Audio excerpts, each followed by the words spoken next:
akala niyo si John Lomalo? Nagkakamali kayo. Siya nga pala si Gerard Gayuma, ang ating susunod na panauwi. 32 years old, isang driver at laking Palawan. Itinuturing ang sarili bilang laking probinsya, maagang namulat si Gerard sa hirap ng buhay sa lalawigan. Nagsikap siya at nagsakripisyo para makaangat sa buhay. Pumasok siya bilang boy o kasambahay sa pamilya Lustre noong 2000. Nakapunta siya ng Maynila dahil nag-aral si Arman, ang kanyang alaga, sa UP Diliman. Dala ang kanyang mga pangarap sa buhay, nagtrabaho siya bilang driver.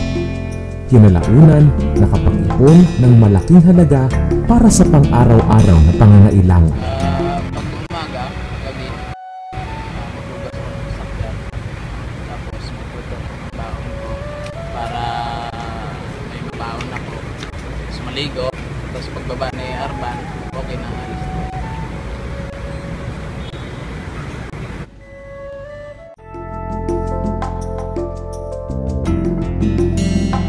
Ganito ang pangkaraniwang araw para kay Gerard.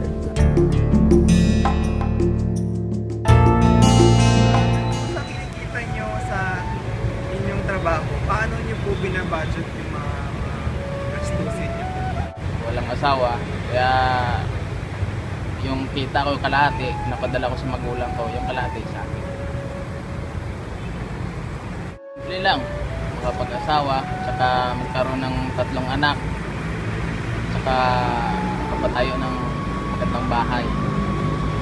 Lang. Gusto ko, second floor, may 3 kwarto, tsaka magandang pintura, mga blue siguro. Itong trabaho ko siguro kasi simula nung magtrabaho ako kila Arman, parang dito ako masaya eh. Ginagawa ko pang araw-araw. Meron kayong 1 milyon, ano ang una nyong gagawin? Shopping. Anong shoppingin nyo po? Mga gamit sa bahay, sapatos, mga rib, TV. Importante yon.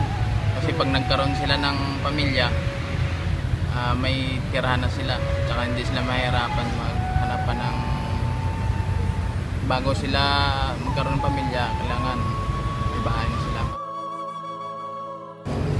Pangit kasi kung nakatira sa magulang. Mga 5 taon po simula ngayon, saan nyo po nakikita ang sarili nyo?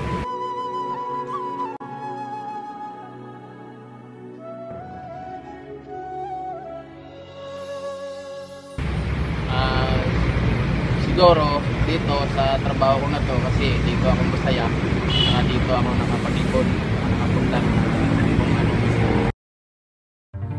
Isa lamang si Gerard sa mga Pilipinong kabilang sa SECD na nangangarap magkaroon ng sariling bahay. Ngunit dahil sa hirap ng buhay, hindi ito ang nagiging prioridad nila. At survival sa pang-araw-araw na buhay na lamang ang nabibigyang pansin. Isang simpleng pangarap para sa isang simpleng pamumuhay. Ikaw, anong dream house mo?